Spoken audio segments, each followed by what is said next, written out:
S Rajamouli. ಈ ಹೆಸರು ಕೇಳಿದ ತಕ್ಷಣ ನೆನಪಾಗೋದು ಆಲ್ ಟೈಮ್ ಫೇಮಸ್ ಸಿನಿಮಾಗಳು ಬಾಹುಬಲಿ, ಈಗ ಹಾಗೂ RRR ಸಿನಿಮಾಗಳು. ಇದಕ್ಕಿಂತ ಮುಂಚೆನೂ ಸಹ ಮಗಧೀರ ಹಾಗೂ ಇನ್ನೂ ಹಲವಾರು ಸಿನಿಮಾಗಳನ್ನ ನಮ್ಮ ಮುಂದೆ ತಂದುಕೊಟ್ಟ ಇವರು ಇನ್ನೊಂದು ದೊಡ್ಡ ಸಾಹಸಕ್ಕೆ ಕೈ ಹಾಕಿದ್ದಾರೆ. ಆ ಸಾಹಸದ ಹೆಸರೇ ವಾರಣಾಸಿ. ವೀಕ್ಷಕರೇ, ಇದರ ಕತೆ ಕೇಳಿದ್ರೆ ನೀವು ಕೂಡ ಸಿನಿಮಾ ನೋಡೋಕೆ ಇಷ್ಟಪಡ್ತೀರಾ? ಯಾಕಂದ್ರೆ ಈ ವಿಡಿಯೋದಲ್ಲಿ ನಾನು ನಿಮಗೆ ಸಿನಿಮಾದಲ್ಲಿರುವ ನಿಜವಾದ ಕಥೆಯನ್ನ ಹೇಳೋದ್ರ ಜೊತೆಗೆ ಅದರ ಪಾತ್ರದ ಬಗ್ಗೆನೂ ಕೂಡ ಹೇಳ್ತೀನಿ. ಈ ಸಿನಿಮಾ ಯಾವಾಗ ರಿಲೀಸ್ ಆಗುತ್ತೆ, ಮತ್ತೇನು ಸ್ಪೆಷಲ್ ಅಪ್ಡೇಟ್ ಇದೆ ಅಂತ ನೋಡೋಣ.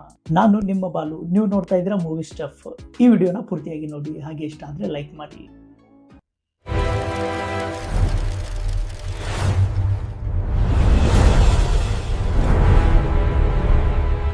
ಮಹೇಶ್ ಬಾಬು ಹಾಗೂ ರಾಜಮೌಳಿ ಇವರಿಬ್ಬರ ಕಾಂಬಿನೇಷನ್ ನಲ್ಲಿ ಬರ್ತಾ ಇರೋ ಸಿನಿಮಾ ವಾರಣಾಸಿ ರಿಲೀಸ್ ಆದ ಮೇಲೆ ಹಿಟ್ ಆಗೋದಂತೂ ಪಕ್ಕ. ಯಾಕಂದ್ರೆ ಇದರ ಕಥೆನೇ ಎಷ್ಟು ಸುಂದರವಾಗಿ ಕಟ್ಟಿದ್ದಾರೆ ರಾಜಮೌಳಿ ಅವರು. ಸೊ ಇದರಲ್ಲಿರುವ ಸ್ಟೋರಿ ಬಗ್ಗೆ ಹೇಳೋದಕ್ಕಿಂತ ಮುಂಚೆ ರಾಜಮೌಳಿ ಮೊನ್ನೆ ತಾನೇ ಕೊಟ್ಟಂತಹ ಹೊಸ ಅಪ್ಡೇಟ್ ಹಾಗೂ ಇದರ ರಿಲೀಸ್ ಡೇಟ್ ಯಾವಾಗ ಅಂತ ನೋಡ್ಬಿಡೋಣ. ಸಿನಿಮಾದಲ್ಲಿ ನಟಿಸ್ತಾ ಇರೋ ನಟಿ ಬಾಲಿವುಡ್ ಹೀರೋಯಿನ್ ಪ್ರಿಯಾಂಕಾ ಚೋಪ್ರಾ ಅವರ ಬಗ್ಗೆ ರಾಜಮೌಳಿ ಅವರು ಒಂದು ಪೋಸ್ಟ್ ಅಪ್ಡೇಟ್ ಮಾಡಿದ್ದು.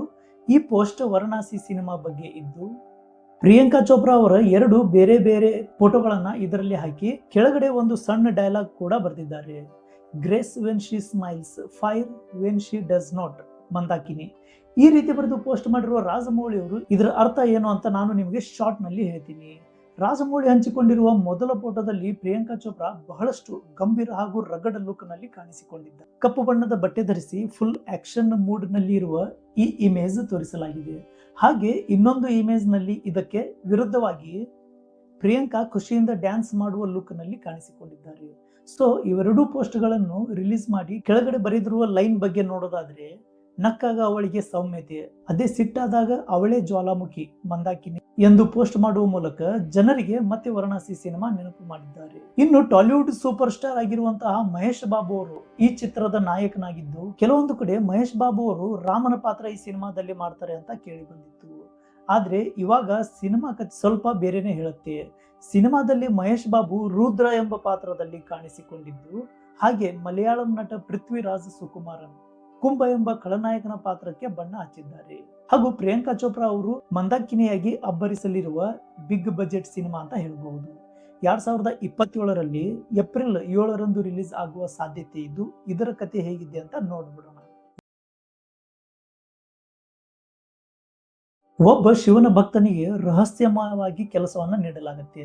ಆ ಕೆಲಸ ಏನೆಂದ್ರೆ, ಬಹಳ ಪುರಾತನವಾದ ಬ್ರಹ್ಮಾಂಡದ ಅಪಾರ ಶಕ್ತಿ ಹೊಂದಿರುವ ಒಂದು ವಸ್ತು, ಅಂದ್ರೆ ಕಾಸ್ಮಿಕ್ ಆರ್ಕಿಫ್ಯಾಕ್ಟ್ ಅಂತ ಇದಕ್ಕೆ ಕರೆಯಲಾಗುತ್ತೆ. ಸೊ ಇದನ್ನ ಹುಡುಕುವುದು ಭಕ್ತನ ಜವಾಬ್ದಾರಿಯಾಗಿರುತ್ತೆ. ಭಕ್ತನು ಆ ವಸ್ತುವಿನ ಸುಳಿವನ್ನ ಹುಡುಕುತ್ತಾ ಇತಿಹಾಸದ ವಿವಿಧ ಕಾಲಘಟ್ಟದಲ್ಲಿ ಪ್ರಯಾಣ ಮಾಡ್ತಾನೆ. ಒಂದು ರೀತಿಯಲ್ಲಿ ಹೇಳ್ಬೇಕಂದ್ರೆ ಹಿಸ್ಟ್ರಿಯಲ್ಲಿ ಟೈಮ್ ಟ್ರಾವೆಲ್ ಮಾಡುವ ತರ ಇರುತ್ತೆ. ಪ್ರಯಾಣದ ವೇಳೆ ಅನೇಕ ರಹಸ್ಯಗಳು ಬಯಲಾಗುತ್ತೆ. ಕೊನೆಗೆ ಅವನಿಗೆ ಒಂದು ದೊಡ್ಡ ಸತ್ಯ ಗೊತ್ತಾಗುತ್ತೆ. ಆ ಕೆಲಸವನ್ನು ಕೊಟ್ಟ ವ್ಯಕ್ತಿ ಒಳ್ಳೆಯವನಲ್ಲ ಅಂತ. ಅವನು ದುಷ್ಟ ಬುದ್ಧಿಯುಳ್ಳ, ಅಂದ್ರೆ evil master mind ವ್ಯಕ್ತಿಯಾಗಿರ್ತಾನೆ.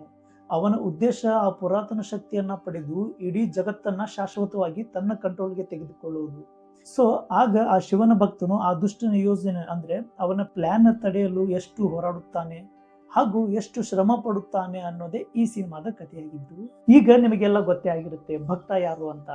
Main character Mahesh Babu ಅವರು. ವೀಕ್ಷಕರೇ, ರಾಜಮೌಳಿ ಸಿನಿಮಾ ತರಬೇಕು ಅಂದ್ರೆ ಅದರಲ್ಲಿ ಬಹಳಷ್ಟು ಡೀಪ್ ಮೀನಿಂಗ್ಗಳು ಇರ್ತವೆ.